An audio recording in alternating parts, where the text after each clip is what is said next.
بسم اللہ الرحمن الرحیم۔ معزز ناظرین، آج ہم آپ کی خدمت میں ایک ایسا خوبصورت زبردست عمل لے کر حاضر ہوئے ہیں جس کی رحمتیں، برکتیں، فضیلتیں آپ خود اپنی آنکھوں سے دیکھیں گے۔ آج کے اس خاص وظیفے کی ایک سب سے خوبصورت بات یہ ہے کہ اس وظیفے میں آپ نے 21 مرتبہ درود ابراہیمی یعنی نماز والا درود پاک پڑھنا ہے۔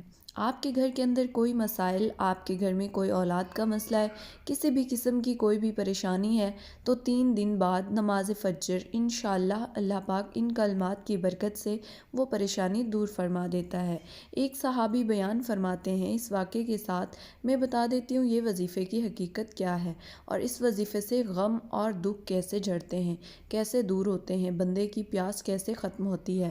آقا علیہ الصلاۃ والسلام کے ایک صحابی بیان کرتے ہیں کہ آقا علیہ الصلاۃ والسلام اپنے بستر پر لیٹے ہوئے تھے اور اسے ہم سمجھ رہے تھے کہ جیسے آقا علیہ الصلاۃ والسلام بے ہوش کے عالم میں ہیں اور آقا علیہ الصلاۃ والسلام پر غشی طاری ہے، اور فرماتے ہیں کچھ دیر کے بعد ہم نے دیکھا حضور اکرم صلی اللہ علیہ وآلہ وسلم اپنے بستر سے اٹھے اور مسکرا رہے تھے، اور صحابہ بیان فرماتے ہیں کہ ہم نے آقا علیہ الصلاۃ والسلام کی بارگاہ میں عرض کیا، یا رسول اللہ صلی اللہ علیہ وآلہ وسلم، مسکرانے کی کیا وجہ ہے، اس میں کیا حکمت ہے؟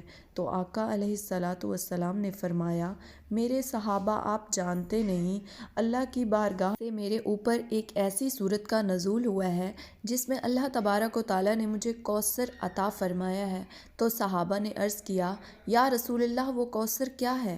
تو آقا علیہ الصلاۃ والسلام نے فرمایا، میرے صحابہ وہ کوثر ایک ایسا جنت کے اندر سمندر ہے، ایک ایسا دریا ہے، ایک ایسی نہر ہے کہ جب قیامت کے دن میرے امتی پل صراط پر محشر کے میدان میں کھڑے ہوں گے، میں اپنے امتیوں کو اس میں سے ایک ایک جام بھر کر پلاؤں گا جو 50 سال کا ایک دن ہے۔ اس پورے دن کے اندر کبھی بھی میرے امتی کو دوبارہ پیاس نہیں لگے گی۔ تو یہ صورت ایسی ہے، یہاں تک کہ صوفیاء فرماتے ہیں رمضان المبارک کے مہینے میں بندہ روزہ رکھے، اور اس مہینے کے اندر حضور کثرت کے ساتھ روزے رکھتے تھے اور فرماتے جو بندہ روزہ رکھنے کے بعد 7 مرتبہ اس سورت کو پڑھ لے، اللہ تبارک و تعالیٰ اس کی پیاس کی جو شدت ہوتی ہے، اللہ اس کی پیاس کی شدت سے محفوظ رکھ لیتا ہے۔ تو پھر آپ اندازہ لگائیے کہ اس وظیفے کو، اس سورت کو پڑھنے والا بندہ اگر وہ پیاس کی شدت سے محفوظ رہ سکتا ہے، باقی معاملات سے محفوظ رہ سکتا ہے، اور اس عمل کے ذریعے اس کی ہر پریشانی سے نجات مل سکتی ہے۔ کوئی بھی اس کی حاجت ہے، کوئی بھی اس کی پریشانی ہے، تو اس نے کرنا کیا ہے؟ 3 دن فجر کی نماز کے بعد سب سے پہلے اس وظیفے سے پہلے آپ نے کلمات پڑھنے ہیں۔ اعوذ باللہ من الشیطان الرجیم، اعوذ باللہ من الشیطان الرجیم۔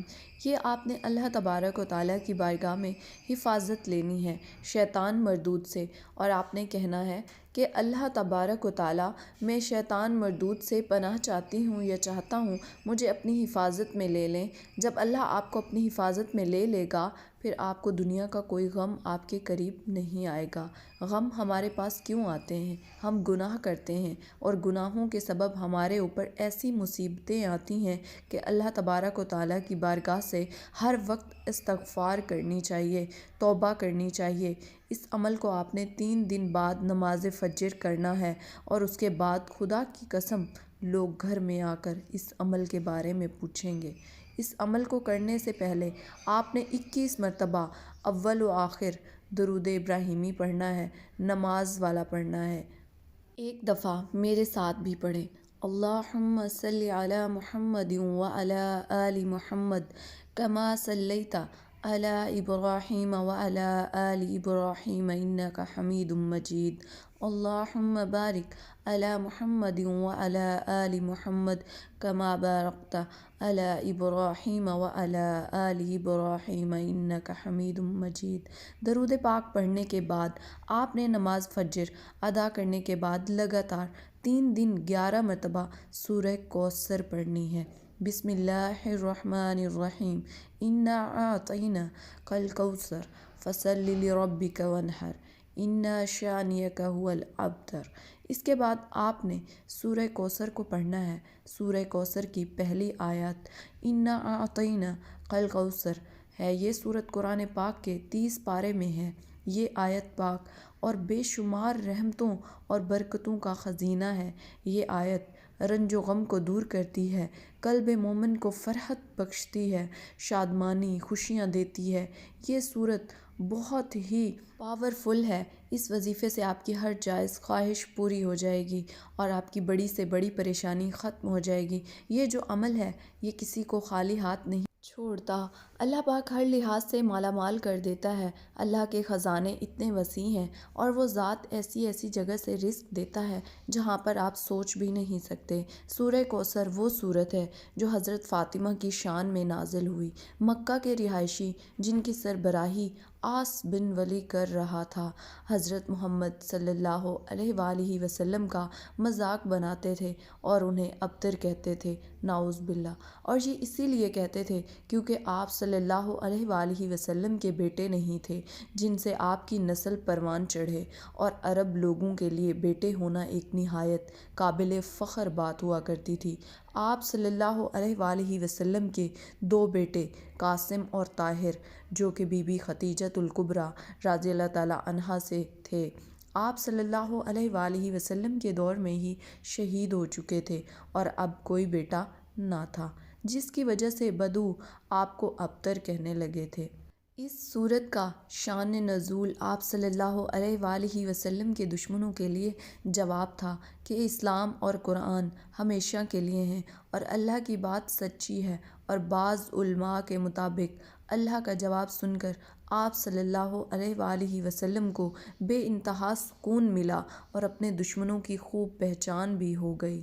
حوض کوثر کی فضیلت۔ حضرت ابو ہریرہ رضی اللہ تعالیٰ عنہ سے روایت ہے کہ آن حضرت صلی اللہ علیہ وآلہ وسلم نے فرمایا، میرے گھر اور ممبر کا درمیان بہشت کی کیاریوں میں سے ایک کیاری ہے، اور میرا ممبر قیامت کے دن میرے حوض پر ہوگا۔